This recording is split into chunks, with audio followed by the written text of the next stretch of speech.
ஈசா அலைஹிஸ்ஸலாம், எலியா அலைஹிஸ்ஸலாம் இருந்தாங்க. மூணாவது வானத்துல யூசுப் நபி இருந்தாங்க. நாலாவது வானத்துல இத்ரீஸ் நபி இருந்தாங்க.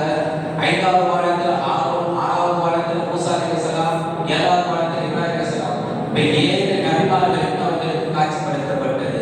இந்த 2வது வானத்துல மட்டும் 2 நபி இருந்தாங்க. ஏன்னா உலகம் அழிவதற்கு முன்னால ஈசா நபி கீழே வருவாங்க. அப்ப அந்த வானம் வெற்று வானமாக இருக்கக்கூடாது. அல்லாஹ் தஆலா ஏற்கனவே 2 நபிமார்களை அனுப்பி வச்சிருக்காங்க. சரி, நான் சுருக்கமாக விஷயத்துக்கு வருகிறேன். 7 வானத்தை கடந்து சிதறத்துக்கு முன்பாக கடைசி இல்ல, அதற்கு பிறகு அனைத்துக்கு போல ஜிப்ரீல் அலைஹிஸ்ஸலாம் அவங்களும் உள்ள போக முடியாது. ஜிப்ரீல் அலைஹிஸ்ஸலாம் சொல்றாங்க, யார சொல்லலாம், இதற்கு மேல் என்னால் ஒரு எட்டு கூட வைக்க முடியாது. அப்படி வைத்தால் நான் இறுதி சாம்பலாக இருக்கிறேன். அதற்கு தகுதியானவர்கள் நீங்கள் தான் என்று நபி ஸல்லல்லாஹு அலைஹி வஸல்லம் அவர்களை மாத்திரம் அனுப்பி வைக்கிறார்கள். போன உடனேயே அல்லாஹ்வை சந்தித்த உடனேயே நபி ஸல்லல்லாஹு அலைஹி வஸல்லம் சொன்ன ஒரு வார்த்தை, அத்தஹியாத்து லில்லாஹி வஸ்ஸலாத்து வஸ்ஸலாமு, அத்தஹியாத்து லில்லாஹி தய்யிபாத்து லில்லாஹி.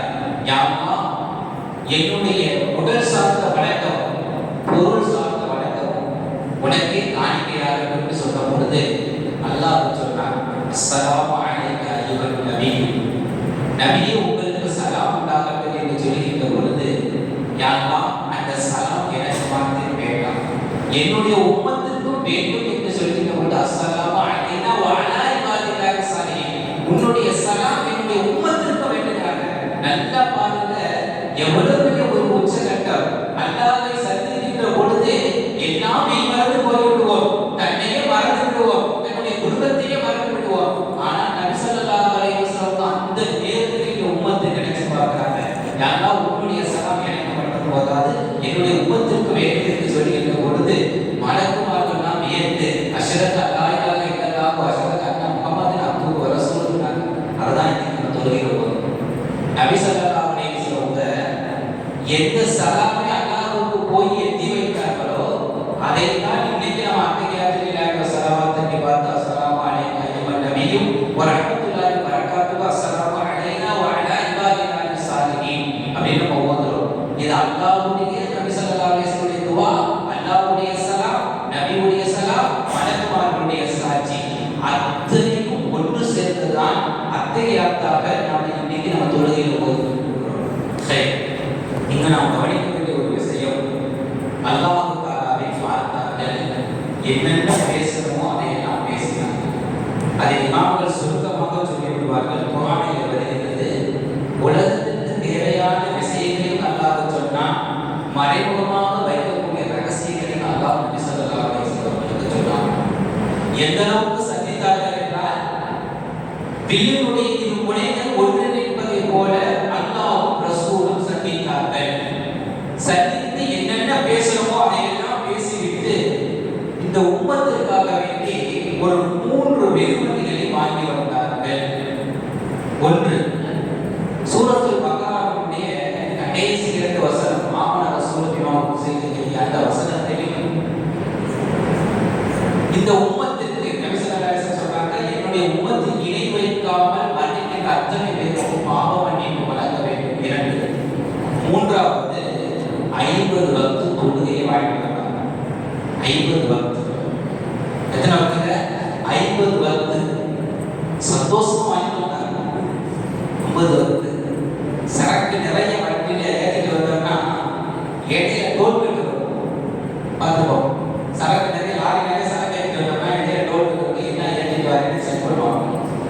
இப்போ இது மாதிரி 50 வக்த நபி ஸல்லல்லாஹு அலைஹி வஸல்லம் வாங்கிட்டு வராங்க. அங்கே டோல் கட்டு யாரும் மூசான்னு வந்திருக்கிறாங்க. யாரை சொல்றது, என்ன வாங்கிட்டு வந்தது? அல்லாஹ் என்னுடைய உம்மத்திற்கு பரிசாக 50 வக்து தொழுகையை கொடுத்தாங்க. அவங்க சொன்னாங்க, 50 வக்தா போய் குறைச்சிட்டு வாங்க அப்படின்னு சொல்லிட்டு போய் குறைச்சி 45 வக்தா கொண்டு வந்தாங்க. 45 வக்த குறைச்சிட்டு வரும்போது திரும்பவும் தெரிவிக்கிறாங்க, என்ன குறைச்சிக்கிறாங்க, குறைச்சிட்டு 5 வக்து, அதையும் உங்களுக்கு உப்பத்து கொடுக்க மாட்டாங்க, போய் குறைச்சி வாங்கினாங்க. திரும்பவும் பேச்சு இப்படி 9 தடவை போயிட்டு வந்து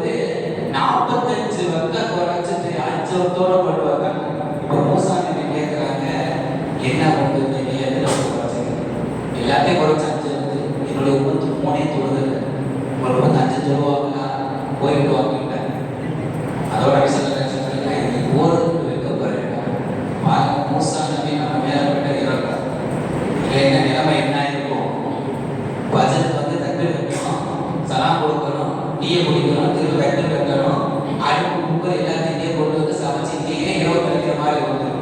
மூசா நபி நம்ம மேல அவ்வளவு கருணையா அப்படின்னா இந்த விளக்கம் சொல்லுவாங்க. மூசா நபியால அல்லாஹ்வை பார்க்க முடியாது. ஆனா நபி ஸல்லல்லாஹு அலைஹி வஸல்லம் அல்லாஹ்வை பார்த்து வந்திருக்காங்க. அல்லாஹ்வை பார்த்த பார்வையை பார்ப்பதற்காக வேண்டி மீண்டும் மீண்டும் பார்க்க வேண்டும் என்பதற்காக வேண்டி போய் அல்லாஹ்வை பார்த்துட்டு வாங்கன்னு அந்த நபி ரசூலின் மூலமாக அல்லாஹ்வை கண்டு வருபவர்கள் மூசா அலைஹிஸ்ஸலாம்.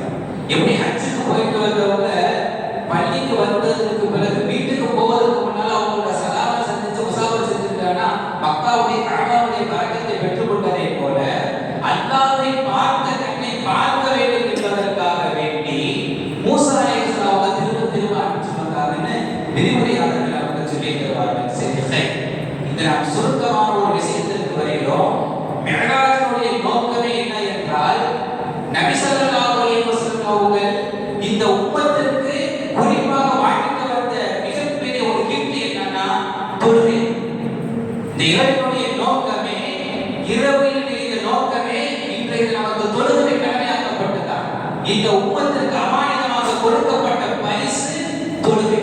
இப்ப நமக்கு கல்யாணத்துல யாராவது ஒரு கிஃப்ட் கொடுத்தா, ஒரு பரிசு கொடுத்தா என்ன செய்வோம்? அதை வீட்டுல அப்படியே மாட்டி வைப்போம், அப்படியே பாதுகாப்போம், யாருக்கு தூக்கி போட மாட்டோம். பரிசு நமக்கு கொடுத்தாத கொண்டு யாருக்கும் கொடுக்க மாட்டோம், விற்க மாட்டோம், அதை பாதுகாப்போம். அல்லாஹ் நமக்கு கொடுத்த மிகப்பெரிய ஒரு பொக்கிஷம் அமானிதம் என்று சொன்னால் அது தொழுகை தான்.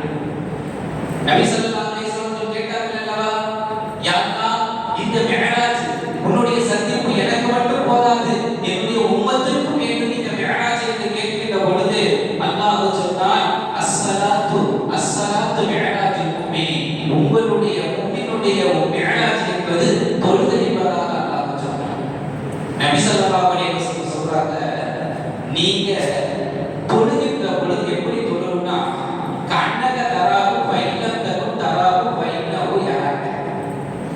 நீங்க தக்பீர் கட்டி தொழுகின்ற பொழுது அல்லாஹ்வை காண்பதை போல அல்லாஹ்வை பார்ப்பதை போல தொழுகணும். அல்லாஹ்வை உங்களால் பார்க்க முடியலையா, அல்லாஹ் நம்மை பார்க்கிறான் என்பது கண்ணோட்டத்தோடு தொழ வேண்டும் என்பதாக இந்த ஹதீஸில் நபி ஸல்லல்லாஹு அலைஹி வஸல்லம் சொல்றாங்க. அப்ப நம்மளுடைய சந்திப்பு எதுல இருக்கிறதுனா தொழுகையில் இருக்கிறது. தொழுகை என்பது பூமியில கடமையாக்கப்பட்டது. அல்லாஹ் தஆலா நபி ஸல்லல்லாஹு அலைஹி வஸல்லம் வான் சார்ந்த முஅஜிஸா எடுத்து கொடுத்தான். வான் சார்ந்த முஅஜிஸா அற்புதம் ரெண்டு. ஒன்று குர்ஆன், இரண்டு மிஅராஜ்.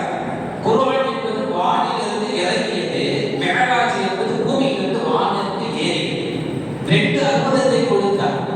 இந்த குர்ஆனிலே உலகத்தில் உண்டான எல்லா சட்டத்திட்டங்களும் எல்லா கடமைகளையும் உள்ளடக்கியதுதான் குர்ஆன். ஆனால் தொழுகை கடமையாக்கப்பட்டது என்றால் வானத்திலே கடமையாக்கப்பட்டது, சோழத்திலே கடமையாக்கப்பட்டது.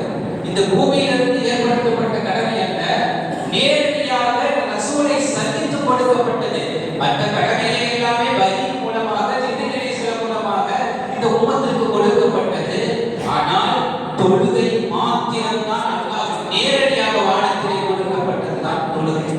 எனவே அந்த தொழுகை நாம் எந்த அளவுக்கு கடைபிடிக்க வேண்டும் என்றால், ஒவ்வொரு மனிதனுக்கும் தலை எப்படி அவசியமோ, மீனுக்கு தண்ணீர்